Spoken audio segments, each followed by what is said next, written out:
Doing okay. This is a recap of the week as well as a look at the week ahead. With as far as I could look, I am looking for some very significant events next week. In fact, don't fall asleep at the wheel. Next week could present opportunities that are as rare as once in a blue moon. And Tuesday is a blue moon. So, be alert, know your levels. So I'm going to start off with the Euro Weekly. Someone sent me a tweet on X, even though it's X, I think you could still call it a tweet, saying that we had a reversal to the downside in the euro. That's a solid blue candle. In fact, from last week's close, it was 109.15. We're up 80 pips. So not true. We're threatening, see this diamond formation? We're threatening, this is a diamond formation that I got from our guest, Peter Brandt, last week. It's threatening a breakout. It hasn't done it yet, but even more key is this 200-week moving average at 110.60, with the highs this week being 110.50. So getting closer. I mean, that's going to be pretty clean closing over this level. Clear sky sailing. I will say that I think that cable. So you still want to stay long euro, okay? Cable actually was, I think, a better performer on the week. Let's see. Last Friday we closed at 27.58. So yeah, that's 130. Aussie actually has been decent performer. We got some follow through. I've been looking for a pullback to buy it. I still am. I booked some profits prematurely at 66, but long from 4.5, right? From last week, from Monday. So pretty nice gain. Almost 100, 180 or so from the buy with a 100 pip drawdown. Um, the market doesn't like the yen continuing to fall. We only retraced 38%. That's not a bullish formation. Could it continue to, move sideways in this range, get up to 52? Sure, but, this is a bear market. Just like yields are continuing to drop. We have the 10-year, rallied to 4. It's coming off. Can we rally one more time? Of course. Anything could happen, but 370 was an objective reached from the descending triangle. Okay. There you go. So this was 50 bips from 420, 470, gave you 370 from 420 right here. So we achieved this objective. We're in some type of corrective pattern. I don't think this is the low yet. I want to get back to the Dixie. It's lower on the week. Okay, it's an inside week. I see nothing in here to change the parameters. Could we try and rally one more time towards 380? Yes. I think you should trail your stops back over 104.5 now. We're bringing them down. We sold this rally, sold this rally, sold this rally. So, you've taken partials and you want to protect yourself above this high. I really don't think we should do better than 380. The most bearish thing a market could do after posting an inside week would be to take out this week's high first and then take out this week's low. The most bullish thing would be for it to take out this week's low and then reverse higher. So as a dollar bear, I'll be paying attention to that. But we could also just continue to get acceleration, and I'm starting to get some confluence here where these lines are going to intersect, and that's the 200-week average and this speed line that I've had drawn for many weeks coming in around par 12, so under 101, heading back towards major support.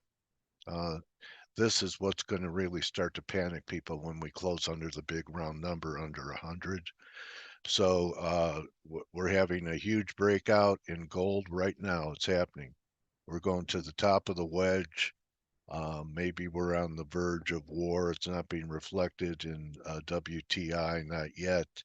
But here we are with the gold making new highs. Silver lagging only up a nickel. But there you go.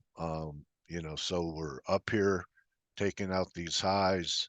What are we going to do against this line? I was talking to one of my trader buddies earlier, and we're talking about how we keep stalling at this line right here in the gold.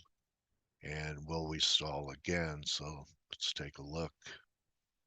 We're not even really there yet. Looks like it could have a few more dollars. But look at the RSI. It's not confirming. Anyway, I can't chase it. Here's silver. Had a decent week. I can't buy the weak sister. So I'm leaving it alone. My experience, this may be different, but normally oil and gold would rally into the beginning of hostilities in a war and then peak. Okay, so we're going to see. I don't think that's going to be the case. Um, we'll see. Here's WTI. I said it could pull back down towards 76. That's exactly what it did. I still advise against trying to get short, but this looks like it could be corrective.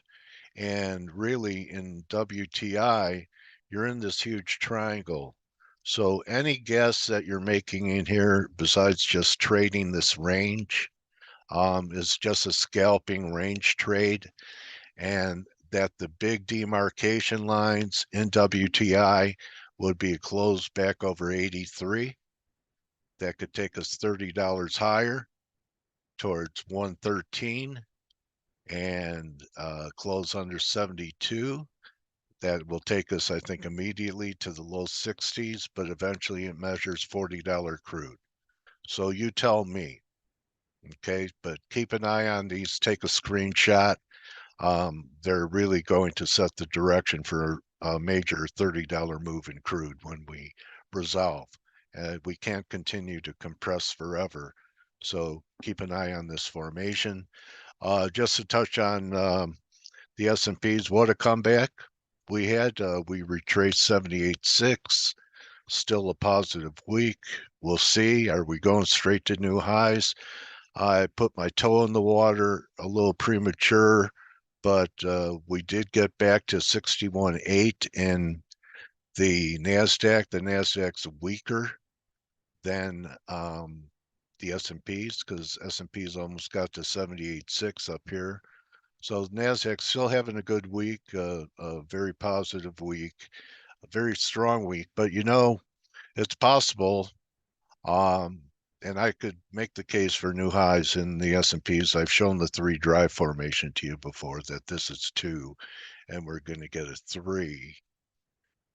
But there are a lot of people waiting for one more high into the September, October timeframe. We'll see. I think you could really pay attention to the yen. I think it's really driving risk. It's actually become a safe haven currency again. So NASDAQ a little weaker than the S&Ps. Dow, actually putting in a down, this down day, not a down week, and back above the throwover line. But the Russell is still bringing up the rear, right? I mean, I know that people have been bullish Russell, but we're going to gap lower here. So just taking a look at a 4-hour, does this look like bullish action to you? It looks like just a correction, and that maybe we ran out of gas and back under 208. Look out. So that's my wrap. Still a dollar bear, trading other stuff, looking at individual currencies. Welcome counter trend moves to build your positions. Good luck the rest of the day. Have a great weekend. And remember, Blue Moon Trading Week next week. See you in the room. Don't just count your pips, count your blessings. Adios.